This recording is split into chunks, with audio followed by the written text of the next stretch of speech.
Allu Arjun case ఒకటి చూసుకుంటే అల్లు అర్జున్ తన పేరు మర్చిపోయినందుకే రేవంత్ రెడ్డి అల్లు అర్జున్ జైలుకి పంపించాడని ఒక టాక్ కూడా పబ్లిసిటీ కూడా ఇదివరకు బీఆర్ఎస్ కేటీఆర్ను బీఆర్ఎస్ పార్టీ మొత్తం హైలైట్ చేసింది. ఇప్పుడు జగన్న పెట్టేటటువంటి దాని ప్రెస్ మీట్ దాంట్లో యాదృచ్ఛికంగా జరిగినటువంటి దాన్ని అంత పెద్ద మనం చూడాల్సినటువంటి అవసరం లేదు.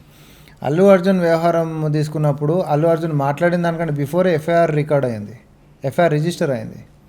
క్రోనలాజికల్ ఆర్డర్ మనం తీసుకుంటే ఆయన మాట్లాడినటువంటి దానికంటే బిఫోరే ఎఫ్ఐఆర్ రిజిస్టర్ అయి ఉండే. దాన్ని ఎట్లా చెప్తావు అసలు? ఇది చేసిరు కాబట్టి అది చేసిరు అనేటట్టు ఎట్లా అంటాం? అది రెట్రోస్పెక్టివ్గా పోదు కదా. అవునా? అప్పటికే ఎఫ్ఐఆర్ అయిపోయింది. తర్వాత ఈ పేరు మర్చిపోయింది కాబట్టి కేసు పెట్టారు అనేది తప్పు కదా అంటున్నా. ముందుంది కేసు, అందుకంటే ముందే అయినటువంటి కేసు. అది తొక్కిసలాడు ఎప్పుడైంది? ముందే. మరి అదే రోజు అయింది. అసలు ఇంకొకడు దానికంటే బిఫోర్ కూడా పర్మిషన్ లేదు, పోలీసు వాళ్ళు ఇన్ రిటర్న్ పర్మిషన్స్ లేదు, రావద్దని చెప్పినాక కూడా వచ్చిండు అనేటటువంటి దానికి కేసు రిజిస్టర్ అయి ఉందాడ. కేసు రిజిస్టర్ అయింది, చట్టం తన పని తాను చేసుకుంటూ పోయింది, అంతే తప్ప అంతకుమించి వేరేదేముంది? సో చిన్న పెద్ద తేడా ఏం లేదు. మాకు నచ్చినట్టు మేము వ్యవహరిస్తాం అనేటటువంటి కోణం చూడొద్దు అనేటటువంటిది అయింది. దాని తర్వాత సినీ ప్రముఖులు మీటింగు, కమాండ్ కంట్రోల్ సెంటర్, ఇవన్నీ మనం ఇక చూసినాం. అవును.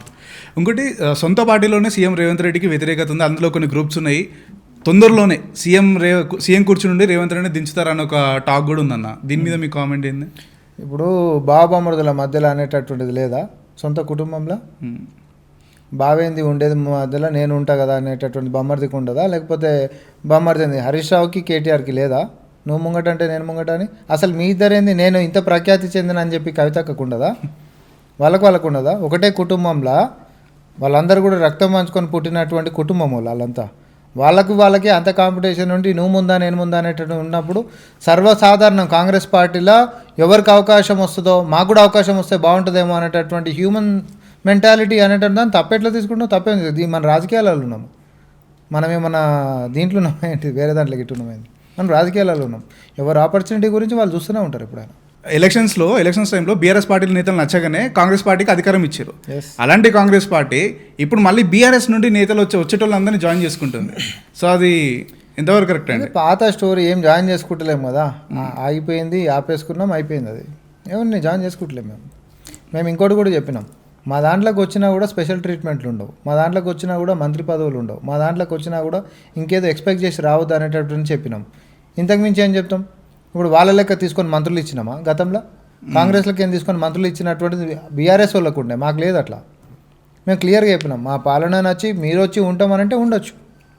ఎందుకంటే పనులు అనేటటువంటిది ఎవరికైనా పనులు చేస్తాం మేము. మళ్ళీ ఆడ కూడా కేవలం మా పార్టీ ఎమ్మెల్యే కాబట్టి మేము ఇక్కడ పని చేస్తాం, మీతోలకైతే మేము పని చేయం లాంటి కేసీఆర్ విధానాన్ని మేము అవలంబించలే. ముఖ్యమంత్రి రేవంత్ రెడ్డి గారు ప్రజల పాలన అన్నాడే తప్ప ఎమ్మెల్యే ద్వారా మాత్రమే పాలన అని కూడా అనలేదు. సో క్షేత్రస్థాయిలో ఈరోజు ఉంటున్నటువంటి అందరికీ కూడా, తబ్బన్న వర్గాలకు కూడా, నిజంగా ఆర్థికంగా వెనుకబడినటువంటి వర్గాలకి నేను మేలు చేయాలి, నేను ముఖ్యమంత్రి లెక్క అయినా అన్నా అంటే నన్ను గుర్తుపెట్టుకునేటట్టు నా యొక్క పరిపాలన ఉండాలని చెప్పి చేస్తూ ఉన్నాడు. సరే, కుట్రలు, కుతంత్రాలు, కాళ్ళల కట్టెలు, తర్వాత ఇంకేమైనా ఉంటే రాజకీయాలలో ప్రతిపక్షాలు అనేటటువంటి చేస్తూనే ఉంటాయి. అన్నింటినీ చీల్చుకుంటూ పోవడం ఆయనకు పెద్ద కొత్త ఏం కాదు.